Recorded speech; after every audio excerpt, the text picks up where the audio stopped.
Well, my daddy left home when I was 3 and he didn't leave much to Ma and me, just this old guitar and an empty bottle of booze.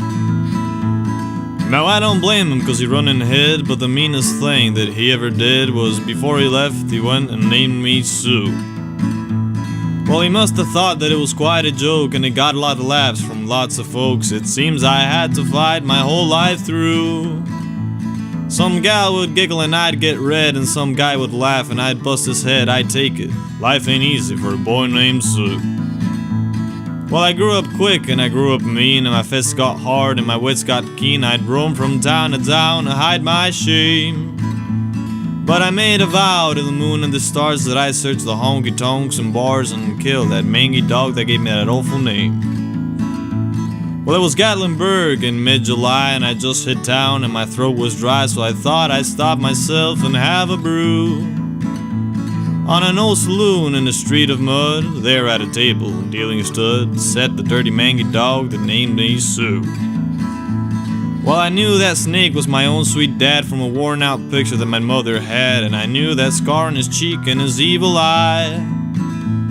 He was big and bent and gray and old, and I looked at him and my blood ran cold, and I said, "My name is Sue.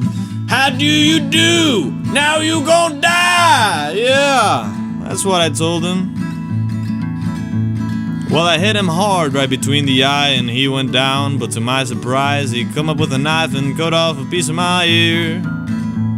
But I busted a chair right across his teeth and we crashed through the wall and into the street, kicking and gouging in the mud and the blood and the beer.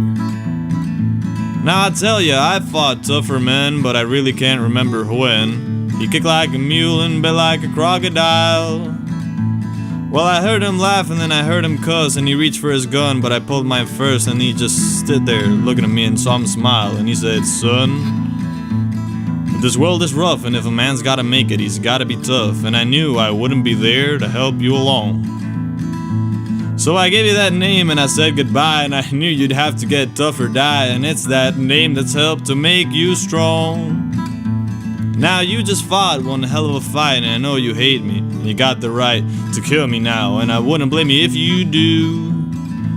But you ought to thank me before I die for the gravel in your gut and the spit in the eye, cause I'm the son of a bitch that named you Sue. What could I do? What could I do? I got all choked up and I threw down my gun and I called him a paw and I called me a son, and I come away with a different point of view. And I think about him now and then, every time I try and every time I win, and if I ever have a son, I think I'm gonna name him Bill or George, any damn thing but Sue. I still hate that name.